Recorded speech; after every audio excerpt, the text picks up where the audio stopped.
بہت ہی خوبصورت مضامین لکھے ہیں حمد اور نعت کے حوالے سے. اور یہ ایک کتاب ہے انتخاب نعت. اس میں انہوں نے موضوعاتی اعتبار سے وہ اشعار جمع کیے ہیں جو غزل کی فارم میں لکھے گئے تھے. مختلف شعراء نے لکھے ہیں. اس میں موضوعات بہت سارے انہوں نے شامل کیے ہیں. یہ نعت کے حوالے سے بہت ہی زیادہ محنتی نقاد ہیں اور بہت خوبصورت کام کرنے والے اور مسلسل کام کرنے والے، انت تک وہ ماشاءاللہ یہ کام کرنے والے ہیں. تو انہوں نے یہ انتخاب نعت جو کہ موضوعات کے اعتبار سے مرتب کیا ہے، اس میں ظہور قدسی اور جمال نبوی کے حوالے سے بھی باتیں ہیں، حب رسالت کے حوالے سے بھی ہے، دیار رسول کے حوالے سے بھی باتیں کرنے والی. پھر ذکر صحابہ بھی آیا ہے اس کے اندر، جہاں جہاں نعت میں آیا ہے وہ بھی درود السلام آیا ہے. پھر انہوں نے یہ اہتمام ہمیشہ کیا ہے کہ نعت کی تعریف کرنے کی کوشش کی ہے. اور اس کتاب میں انہوں نے 52 جملے ایسے لکھے ہیں جس میں انہوں نے نعت کو ڈیفائن کر کے بتایا ہے کہ نعت کیا ہونی چاہیے. یہ ہم تفصیلی گفتگو کسی وقت بعد میں کریں گے. اس وقت ہم دیکھیے ان کی یہ ایک کتاب ہے 13 وجود الکتاب. 13 وجود الکتاب. اس کتاب میں انہوں نے ایک ان بزرگوں کا ذکر کیا ہے جو نعت لکھتے تھے تو وہ ان کے حال اور ان کی کیفیت کا اظہار ہوتا تھا. یعنی عام طور سے تو نعت جو ہے وہ محبت کے اظہار میں ہر آدمی کہہ رہا ہے، لیکن وہ قال ہے، اور قال اور حال میں جو فرق ہے وہ ذرا سا نظر میں رہنا چاہیے. جو صاحبان حال بزرگ ہیں وہ جو کچھ بھی کہتے ہیں وہ ان کی کیفیات ہوتی ہیں اور وہ روحانی سلسلے سے جڑے ہوئے ہوتے ہیں.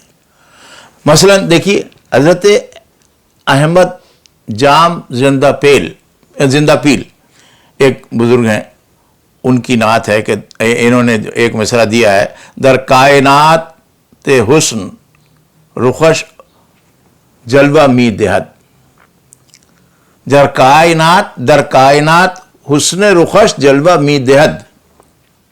اور پھر حضرت سید عبد القادر جیلانی رحمۃ اللہ علیہ جن کو پیرانی پیر کہتے ہیں، ان کا ایک مصرع ہے کہ اے غبار خاک کویت سرمے چشم فلک. حضرت معین الدین چشتی اجمیری رحمۃ اللہ علیہ کا ہے کہ معلول و مرجع امان ما محمد. شیخ سعدی کا بھی ایک مصرع دیا ہے: چہ وصفت کنت سعدیے نا تمام. حضرت قطب الدین بختیار کاکی رحمۃ اللہ علیہ کا ہے کہ سرگشتہم ذرہ صفت در ہوائے تو. سرگشتہم ذرہ صفت در ہوائے تو. حضرت ابو علی شاہ قلندر رحمۃ اللہ علیہ کا ایک مصرع دیا ہے کہ مارا سفر قبلہ ابرو تو درپیش. مارا سفر قبلہ ابرو تو درپیش. مجھے آپ کے ابرو جس کو میں قبلہ سمجھتا ہوں ان کی طرف سفر جو ہے وہ درپیش ہے. سید و سرور محمد نور جاں، یہ مصرع ہے مولانا جلال الدین رومی کا. اور مولانا نور وہ یہ کہ زیر احمد کن نظر برحال زارم یا رسول اللہ، یہ جامی صاحب ہیں. حضرت امداد اللہ مہاجر مکی کہتے ہیں کہ مکے میں ہوں پر ہے ہوس کوہ مدینہ. یعنی وہ مکے میں رہتے تھے اور کہتے ہیں کہ مکے میں ہوں پر ہے ہوس کوہ مدینہ، محبت کی بات. حضرت احمد رضا کا ہے مصطفیٰ جان رحمت پہ لاکھوں سلام.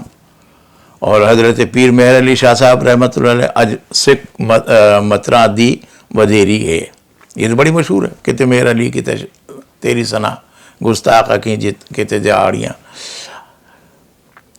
قاضی محمد سلیمان منصور پوری ہیں، اس میں او مہر سلیمان را دہت شان جلیل. اس میں او مہر سلیمان را دہت شان جلیل، یہ ہے جی. حضرت بیدم وارسی ہیں، محمد سر سے پا تک مظہر حسن الہی ہیں. اور خواجہ محمد یار فریدی چشتی کا مصرع ہے کہ مدحو شیریں کند گفتار را. یہ 14 بزرگ ہیں جن کا انہوں نے تفصیل سے ذکر کیا ہے اور ان کی نعت گوئی کے اوپر کلام کیا ہے.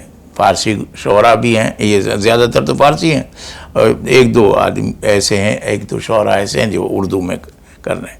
تو انہوں نے ان کی حیات کے اوپر اور ان کے اشغال کے اوپر اور ان کی کیفیات کے اوپر اور ان کی نعت گوئی کے اوپر اور والہانہ انداز سے جو یہ بات کرتے تھے اس کا ذکر کیا ہے، اور بہت پیارے انداز سے کیا ہے. تو وہ اور اس میں انہوں نے اس بات کو اجاگر کیا ہے کہ ادب گاہی زیر آسماں از عرش نازک تر، نفس گم کردہ می آیت جنید و بایزید ایجا.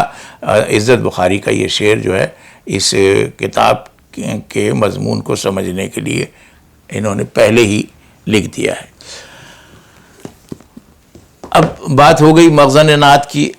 اب یہ کتاب جو ہے یہ ہے کہ نعت میں کیسے کہوں. اب نعت کہنے کے حوالے سے چونکہ زیادہ تر عجز کا اظہار ہوتا رہا ہے اور نعت کے نازک موضوع کو نباہنے کی صلاحیت کم پا کر ہر شاعر نے یہ کہا ہے کہ جیسے غالب نے کہا تھا کہ غالب ثنائے خواجہ بیزداں گذاشتیم کہاں ذات پاک مرتبہ دان محمد است. تو اسی طریقے سے انہوں نے یہ بتایا ہے کہ نعت کیسے کہ کہی جا سکتی ہے اور کتنے کتنے مشکل مراحل اس میں آتے ہیں نعت میں.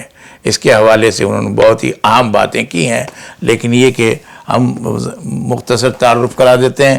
مصطفیٰ جان رحمت کے نام کے عنوان سے انہوں نے حضرت احمد رضا خان صاحب بریلوی رحمۃ اللہ علیہ کے سلام پر بہت ہی خوبصورت کلام کیا ہے. لیکن بات یہی ہے کہ ہم جب گفتگو کرتے ہیں تو ہمیں وقت کی قلت کا بڑا احساس ہوتا ہے. آج محض یہ ذرا سی تعارفی بات ہم کر کے ہی آپ سے رخصت چاہتے ہیں. السلام علیکم ورحمۃ اللہ وبرکاتہ.